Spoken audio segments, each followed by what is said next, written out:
They found a concentration of fossils like logs in a log jam. If you go to San Jacinto Monument in Texas, where Santa Anna finally met his match when the Texans caught up with him, the whole monument is made out of fossils. I mean, you look at the blocks of rock, it looks like great big blocks of stone, and they are. As you get up closer, there are bazillions of little tiny fossils in them. Here's 4 animals that are found fossilized in the swimming position. Their head held up high out of the water. I believe they probably got caught in the mud as the mud settled out of the water, and they drowned or died in the swimming position. In one place in Africa called the Karoo Formation, they said there are 800,000 million skeletons of vertebrate animals. A lot of animals died at one time. They found iguanodon skeletons in a Belgian coal mine extending through 100 feet of rock in the vertical position. Up in Canada on Axel Island, they find petrified redwood stumps. You can go to Axel Island. There are no trees on Axel Island. There are certainly no redwood trees growing there. How do we get fossilized redwood stumps on Axel Island? People say, well, hey, doesn't it take millions of years for things to petrify? No, things petrify quickly. There are scores of examples can be given where things have petrified in less than 100 years. Okay? 2 horse hoofs were found petrified in Oregon. A petrified water wheel shown here in this picture. Just the minerals replaced the wood. Here's petrified firewood.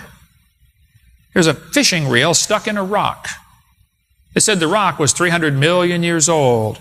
By the way, if any of you students want to make some money, University of Chattanooga at Chattanooga studied this thing, talked to the guy who owned it, and analyzed the whole thing and said, man, this is amazing, a reel stuck in a rock. If you can locate the owner of the reel and get me in touch with him, I want to see if he wants to put it on loan in our museum.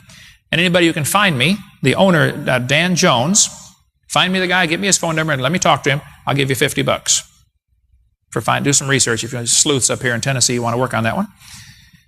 UTC geology experts can't explain this. Why? How could a fishing reel be found in rock? If you go to Waycross, Georgia, they've got on display there at the Southern Forest World a mummified dog stuck in a tree. The dog apparently chased a coon up the tree and got stuck, and the dog is mummified. The tree was still alive. They named the dog Stucky. Here's a petrified cowboy boot with the cowboy's legs still in it. Articles on the table down there called the Limestone Cowboy. Here's a petrified fish giving birth. Here's a petrified hammer found in Hawaii. A petrified hat found in New Zealand. Petrified crayon found in Arizona. Petrified pincushion found in Wisconsin. A guy got found along a beach in Montana, was petrified man. Here's a story about a petrified man in Gainesboro, Tennessee. The guy died in 1881. They buried him. 14 years later, they were going to bury his wife next to him when she died. They dug a hole for Grandma's grave, and water seeped into the hole, into the grave. They said, oh, we don't want to bury Grandma in the water, so they buried Grandma someplace else.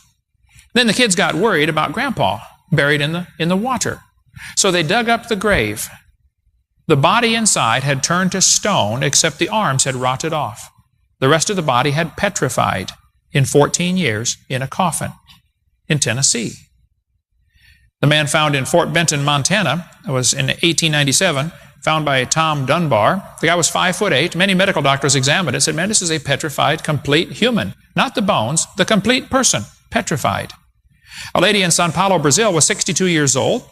She went to the doctor and said, I got a pain in my side. They x-rayed her and found a petrified skeleton of a baby inside. She was pregnant and didn't know it. The baby had died and turned to stone inside the woman's body. It does appear the baby was about to be born, the doctor said that examined her. I talked to a guy from Maryland. He said, yeah, I drove the ambulance. We took a woman to the hospital one time in Snowden, Washington. There's his phone number there if you want to talk to Brian. He said she was taken to the hospital, and they removed a petrified fetus from this woman. It had turned to stone in her body. Here are petrified sacks of flour found in Eureka Springs, Arkansas. Here's a petrified pickle found in Montana. This is in my museum. It was found in this jar. The guy sent it to me. He said, Brother Hovind, I found a petrified pickle inside a jar. The lid rusted off. Would you want it for your museum? I said, of course. Who in their right mind would not want a petrified pickle for their museum?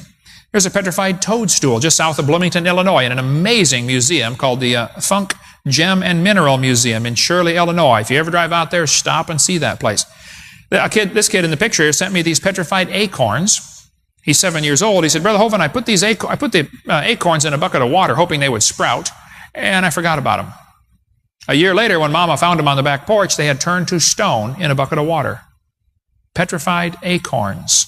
Here's petrified peanut cluster in the Ripley's Museum in Florida. Here are petrified charcoal briquettes. We've got them in our museum. Come down to Pensacola and see the petrified charcoal briquettes. Here's what appears to be a petrified coconut. The whole thing is in our museum in Pensacola. Here's the fossilized arm to an octopus I referred to earlier. This is a replica of it. Petrified octopus arm. There's an article in Handy Farm Devices, published 1909, on how to make petrified wood. For centuries, people have known how to make petrified wood so it'll last longer.